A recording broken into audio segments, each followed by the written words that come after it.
We're back with fixing this mess that is the website in 100 billion videos.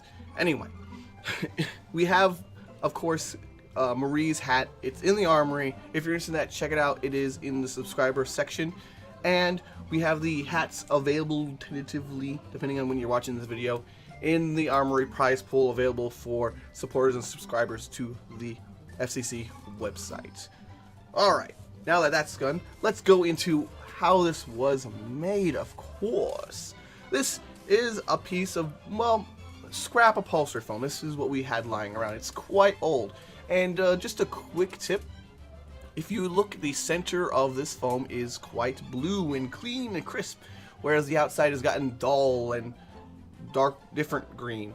Not blue-green, more green. Anyway, you can tell the age of upholstery foam by what color it is. So if you want nice, crisp upholstery foam, definitely go for the blue color that you see there within. There is yellow upholstery foam, but that's different. Rah, rah. Anyway, we're simply trying to get a basic rectangle shape.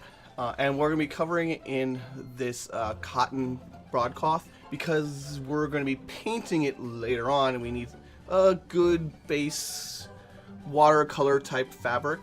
Not a very bold color, something that blends well with the paint that we're going to be adding on later. And we're going to need to work with that.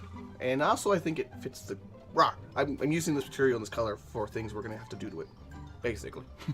So, the way we're fixing this up is by folding like a package, Christmas package, and hot gluing in place. Now, if you want a bit cleaner of a finish, we can go and make a pillow kind of scenario and stitch up and sew up those edges. But this is a really kind of quick, easy hat, and we don't need to necessarily dart the fabric and stitch it and measurements and all those extra works. As long as our folds are nice and clean and they're hidden reasonably well, it'll look pretty good. So now that we have the material cut into our base rectangle shape, we can now figure out how much material of the pink fringe-ish fuzzy thing. I wasn't really sure how to tackle the tentacle-ness of Callie's hat, so this was kind of the best I could do. My plan here is to create a fringe by diagonally cutting this material and then rolling it a bit.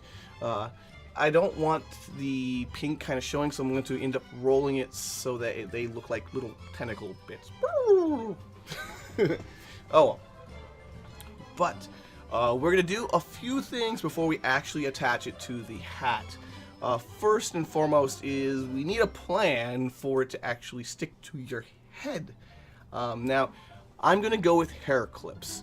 If you would like to use wig clips or other similar kinds of clips for hats, that is totally fine. But I had hair clips on hand and they are reasonably big. I think they can hold the weight of this hat in place. It is kind of this big rectangle shape, so making it actually stick to a round head can be a little bit difficult. When I was doing the photos, I had to like position in such a way that the two wig clips touched the head and didn't fall off or make contact. So a big poofy wig such as the Squid sisters will work, but definitely pay attention to the positioning because the upholstery foam doesn't really bend too much and so it will put pressure on the wig clips or the hair clips here. And we're very simply, obviously, as you can see, going to be hand stitching these onto the fabric here. I like to keep it about an inch from the edge so you can't see them, but I want to spread them out as well as much as possible so that they don't cause the hat to shift or spin or anything. So we're going to be watering down some fabric glue. This is because we're doing some watercolor effects. We're creating gradients, and we're not trying to be too harsh or too bold with the patterns on this until later on. So the hat has some very gradual color changes going on, and I'm totally cool with letting this dry out and a little later. Because this is kind of more going to be bound to this fabric bit, I am using the fabric paint so that it will solidify better.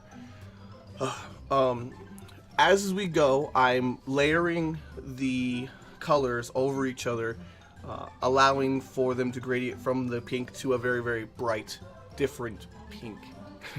And then we're going to simply glue the piece on once we're done there. Alright, next up, we're going to be making Marie's hat. It's a little bit more complicated because it's a circle. I hope you guys enjoy. Good times to all. Hurrah!